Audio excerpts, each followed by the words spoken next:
Okay, this is the second of 3 videos. This one focused primarily on Federalist number 10. So we left off with the anti-federalist critique of the proposed Constitution. We said that their overarching fear was of a consolidated, powerful central government, a government that may even abolish the state governments. They argued that the system of representation envisioned by the Constitution was a recipe for elite rule.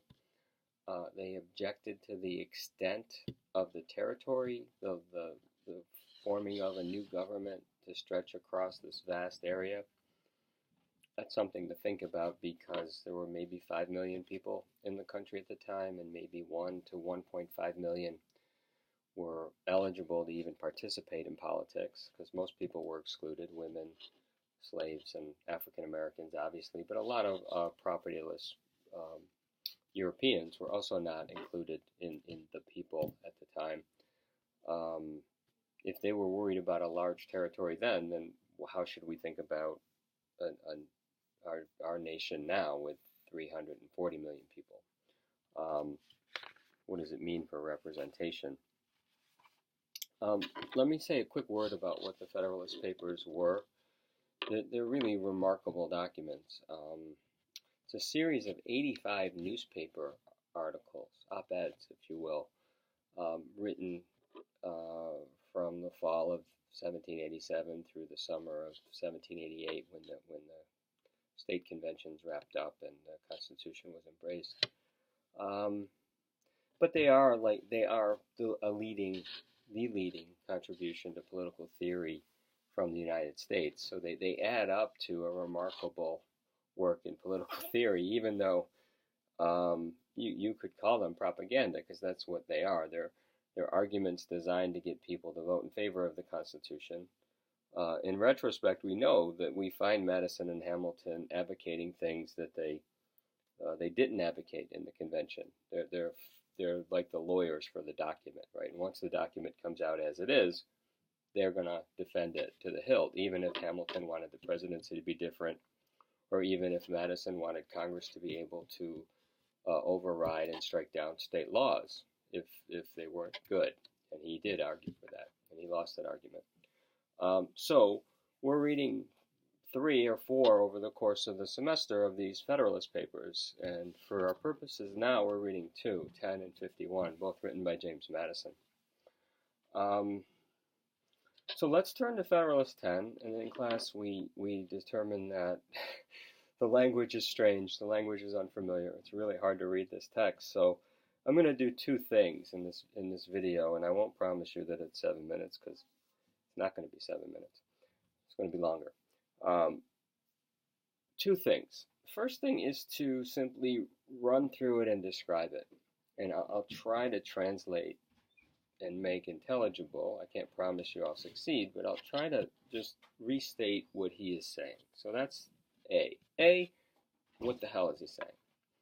And then there's B, and B takes us into college level work, and that is we want to get in the habit of not taking anybody's word for anything. We want to go through it and raise some questions. I assure you that any critique or problem that one has with Madison has an answer for. And scholars are still divided on this. Some scholars really don't like the republicanism of the Federalists and the founding because it's anti-democratic. Some modern scholars say, yeah, it's not a simple democracy. It's a complex constitutional democracy. There are lots of ways in which it's anti-democratic, but that's a damn good thing. That's better.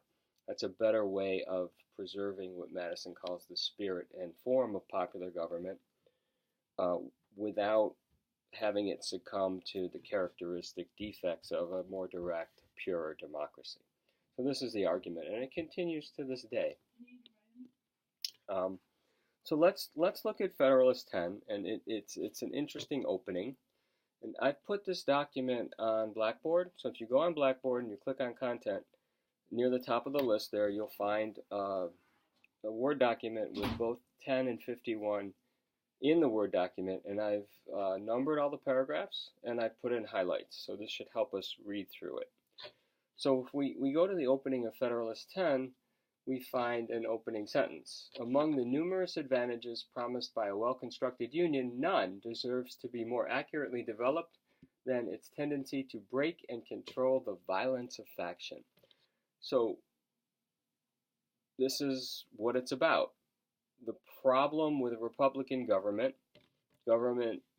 based on the consent of the governed, government where sovereignty ultimately resides in some sense with the people, the characteristic defect is what he calls the violence of faction. All right, and then he's going to go on to talk about how the violence of faction leads to the dissolution and destruction of all Republican governments, right? All governments where the people rule. And he also references in that first paragraph, the situation as he sees it in the existing states under the Articles of Confederation. It's not well known that Madison actually was a state representative in the State House in Virginia. He was a legislator for the government of Virginia in the Virginia legislative body from 1884 to 1887, and he didn't like what he saw there. He didn't see much virtue. He didn't see much reason. He didn't see much deliberation. He saw a lot of small-mindedness, partiality, bias, corruption even. So this is sort of setting the table for what he wants to talk about. Right? Our governments are too unstable. The public good is disregarded in the conflicts of rival parties, and the superior force of an interested and overbearing majority wins the day. So in paragraph 2, we get this really pithy, sharp, and problematic definition of faction. Now you should know this, right? So he's going to be talking about something called faction, and he defines it. He defines it right in the second paragraph. Right? I'm going to read it. I'm going to read it twice. By faction, he understands a number of citizens, whether amounting to a majority or a minority of the whole. So note there that a faction could be a minority, numerical minority, or a numerical majority. A number of citizens, whether amounting to a majority or minority of the whole, who are united and actuated by some common impulse of passion or of interest.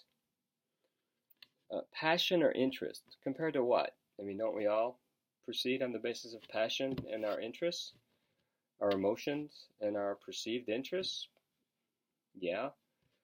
The word he would use to contrast with passion and interest would be reason and deliberation, who are united and actuated by some common impulse of passion or of interest, comma, adverse to the rights of other citizens, or adverse to the permanent and aggregate interest of the community as a whole. A number of citizens, whether amounting to a majority or minority of the whole, who are united and actuated by some common impulse of passion or of interest, adverse to the rights of other citizens, or to the permanent and aggregate interest of the community as a whole. We have to return to this, right? So if that's the definition of faction, we're going to have to come back and ask if that makes a lot of sense, or whether it's nonsense. I don't think it's nonsense, but it's problematic. So let's return to that definition and ask about it and the work that it does here. So from there, Federalist 10 kind of outlines itself, right? So factions are dangerous to Republican government. We want Republican government, but we need to guard against the central danger, historically speaking, in a Republican government, and that's going to be the threat of majority faction. Not so much minority faction, but if a numerical majority is engaged in factious thinking and behavior, that's the key threat. So how do you address this problem of faction? So in paragraph 3, which is one sentence, Madison says the following. There are two methods of curing the mischief of faction. The one by removing its causes and the other by controlling its effects. So you're making an outline. We can either eliminate the causes of faction or control the effects of faction. Right? And then paragraph 4. In terms of controlling the causes of faction, there are again 2 possibilities for getting rid of the causes of faction. And then he'll go on to look at those 2 arguments about getting rid of the root source of faction. And he says 2 things, and it's just rhetorically kind of brilliant, because he's getting you to accept some assumptions about human nature that you have to accept in order to sort of go along with his argument here. What does he say about getting rid of the root source of self-interested behavior that might be irrational or might be corrupt, that might violate the rights of others or not be in the public interest, not be to the public good? 1, we can take away freedom, and then you take away faction, right? No liberty, then you don't have to worry about it. If you have a government that doesn't protect liberty, then you can use force to stop this factious behavior. Ridiculous, right? So he says that would be a remedy worse than the disease. The whole purpose of the enterprise is to protect liberty, so taking away freedom isn't a very good answer to the problem of faction. It's like throwing the baby out with the bathwater. He says liberty is to faction what air is to fire. You don't like fire, fine, but you're not going to eliminate oxygen. That's that kind of idea. Then he says the second way you could do this, get rid of faction, is try to have government be like a parent or a teacher, maybe. Use socialization mechanisms to make everyone think alike and have the same kind of ideas about the good, and then you wouldn't have this conflict.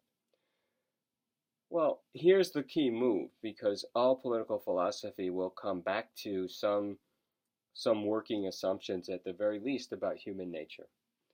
And Madison is saying here, people are inclined to fight about important things. They will fight about their differences in native endowments. They will fight about their differences in property. And this society is very worried about differences of property, and his idea that natural rights are at stake in property rights. At the time, that was a common assumption. Probably still is for many of us. People will fight about religion. They'll fight about important things. But even if you took away those important things, people being the way they are, which is irrational, emotional, and self-interested, you will have conflict. Right? He says different opinions are going to be formed. The causes of faction are sown into nature of men, right? Property, religion, occupation, partisan political values. But even if we didn't have these things, we'd invent things to fight about. It's human nature. And modern psychology kind of validates this. We have a lot of modern psychology that shows us that moral reasoning really proceeds from intuitions and emotions, right? That's what drives reason.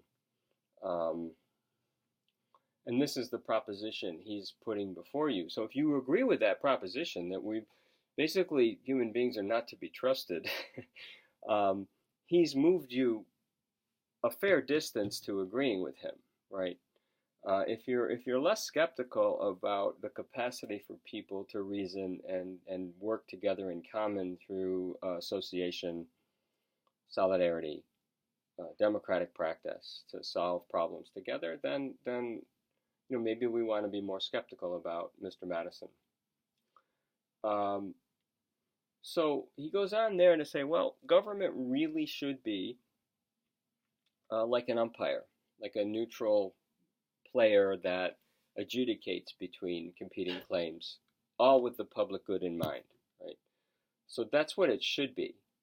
But a Republican form of government empowers people to govern, and it's hard to see what stands in the way of this, overbearing and self-interested majority. Right? Later in the essay, he'll say, well, if you have a small society and it's majority rule, it'll be like 3 days before the majority is tyrannizing over the minority. So the tyranny of the majority is the central concern, and the central concern becomes the reason to embrace this new constitution and the way it sets up representation and the way it structures the society. So when you get to paragraph 10, we've reached a key moment in the essay. And again, when he writes these paragraphs that are a sentence or two, he's trying to organize the thought for us, right?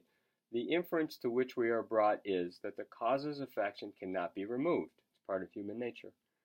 And that relief is only to be sought in the means of controlling its effects. Okay. So now we can't eliminate faction. We have to structure a society and a government that guards against majority faction. Right. Paragraph 11. I'm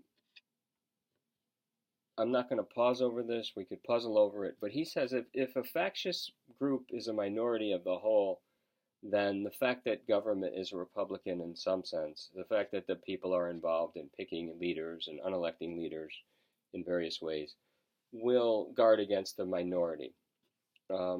That may or may not be the case. I mean, it's theoretically possible for a minority to have power. In this system, it's even more likely that a minority, while it wouldn't have power, could block the majority from doing things, and given the way the system is set up. There are a lot of points where different institutions can say no.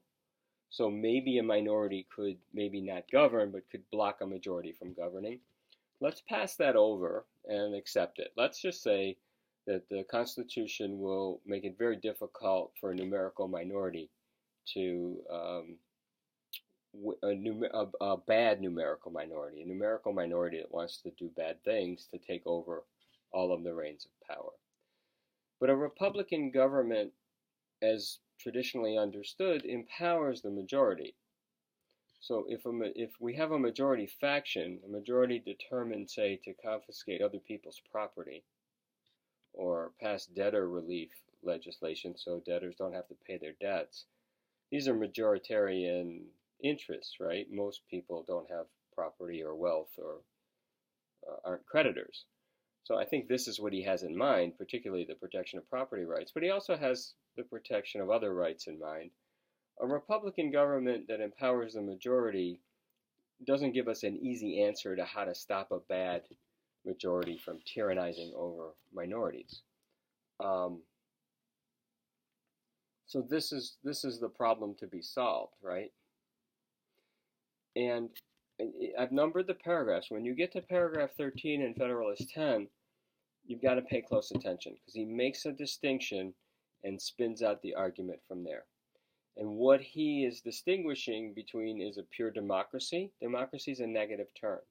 Pure democracy for these folks was not a good form of government. We may have a different view today, but you can see it in the essay. Pure democracy is going to last 3 days, and it's going to have a violent death for Madison.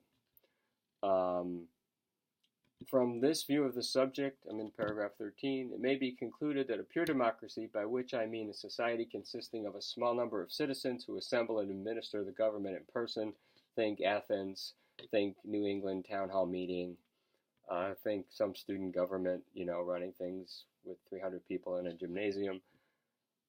There's no cure for the mischief of faction in a pure democracy. A common passion or interest will take over the majority, and they'll screw the minority right away. That's what people are like.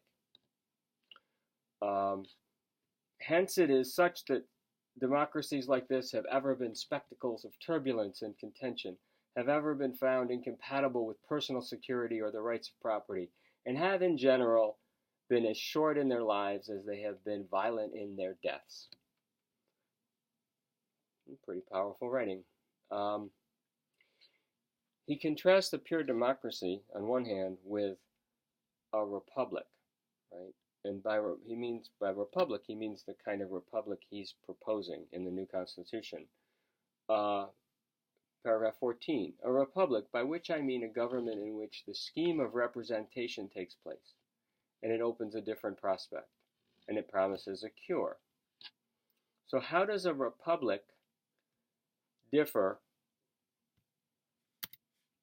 How does a republic differ from this pure democracy? How does this proposed republic in the new Constitution differ from that portrait of a pure democracy? And he says there are two main ways, right?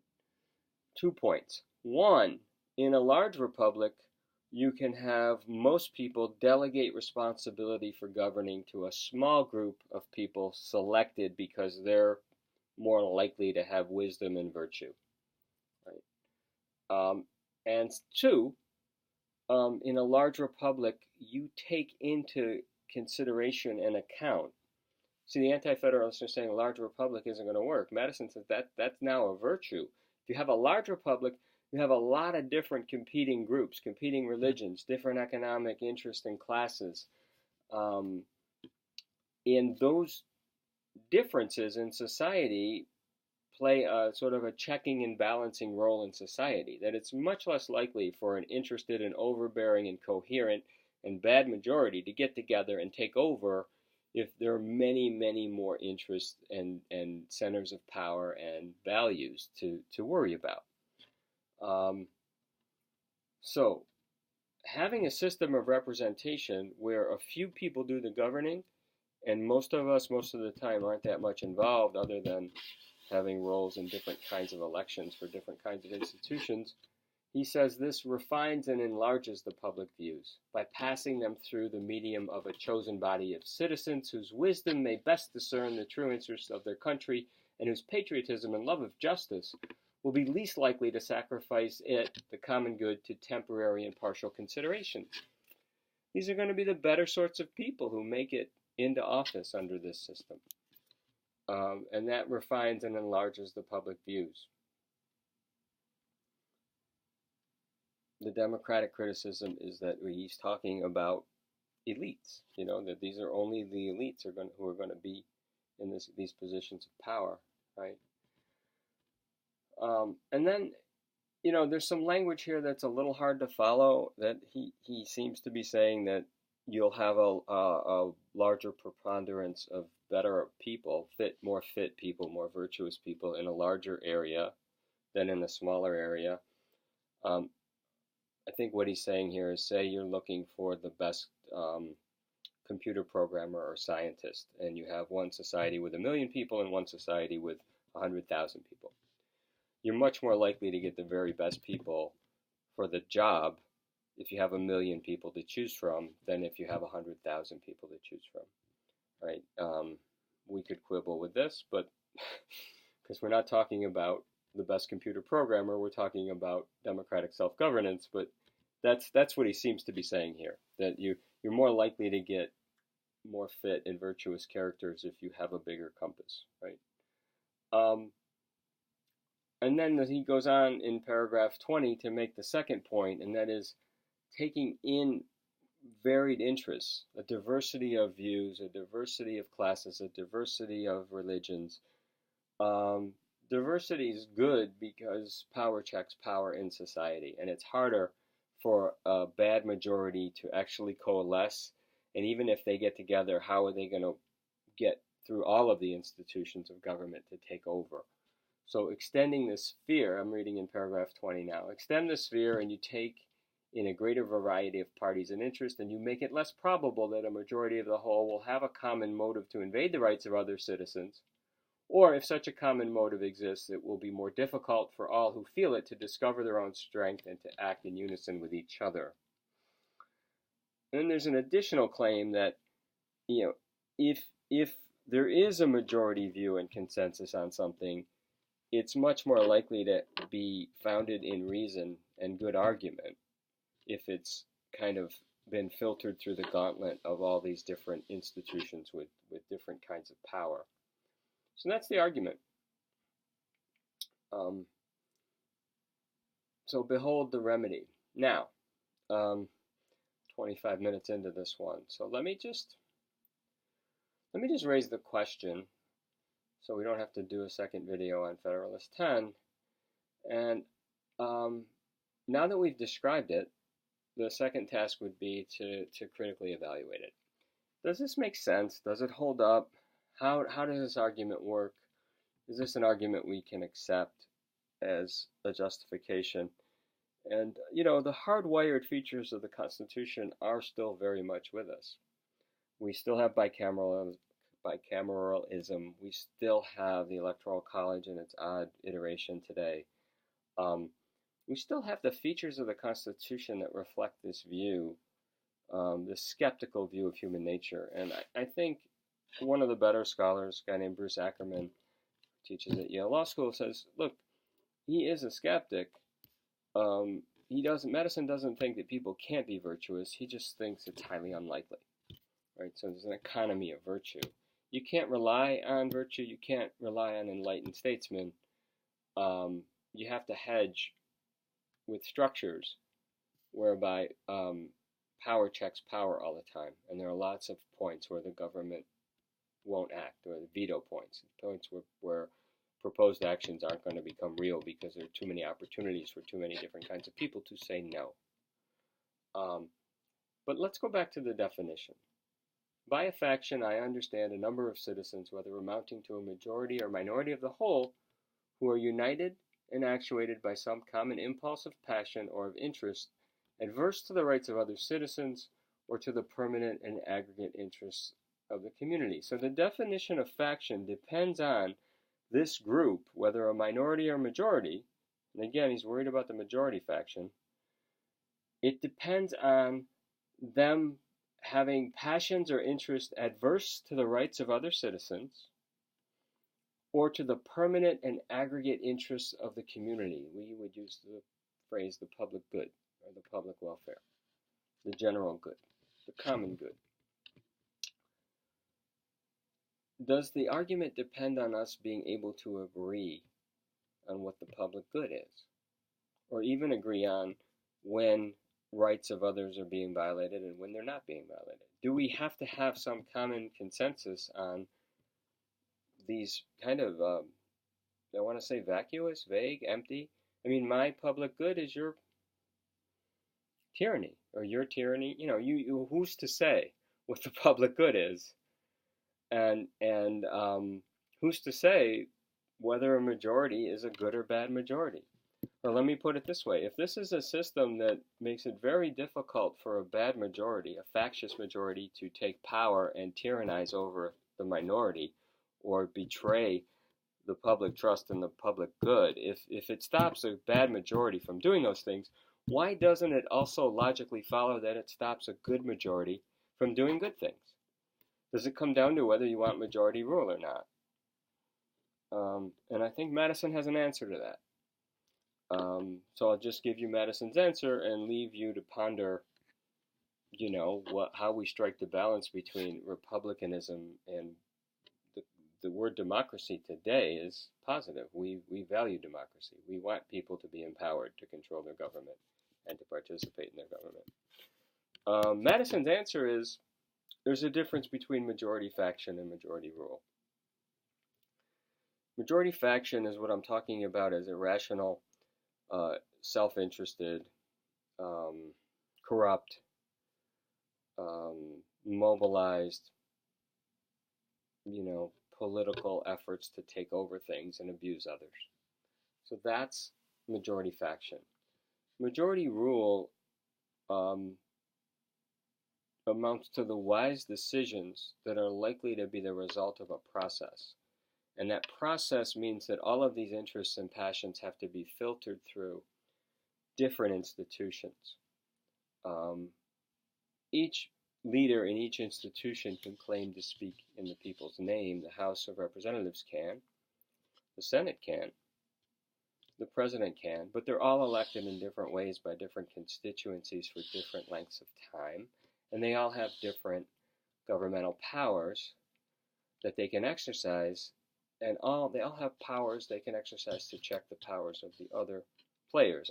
Not including the courts, but we can include the courts. The courts speak in the name of the people because they speak in the name of the Constitution, and they claim that that's the will of the people with respect to the basic values we hold.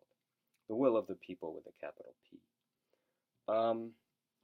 And what you get out of that process is more rational, more refined, more reflective of the public good than a straightforward democracy where the people, I don't know, modern example would be in some states, many states, voters can just put stuff on the ballot, constitutional amendments, or even legislation, and vote for it, right?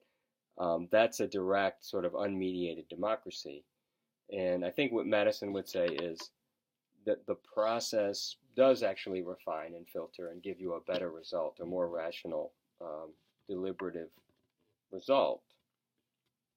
On the other hand, it is a recipe for elitism. It does reflect the distrust of ordinary people and their ordinary culture, perspectives, values. And there are lots of ways that the Constitution today is anti-democratic. But the question is that good or bad? The Senate, not representative. Represents states, not people. If you believe in one person, one vote, then you should also believe in abolishing the Senate, I would think. But maybe Madison's right even there. So I'm going to stop there at 31 minutes and 15 seconds, and I think I'll be able to do Federalist 51, and I'm going to limit myself to 10 minutes on that one, okay?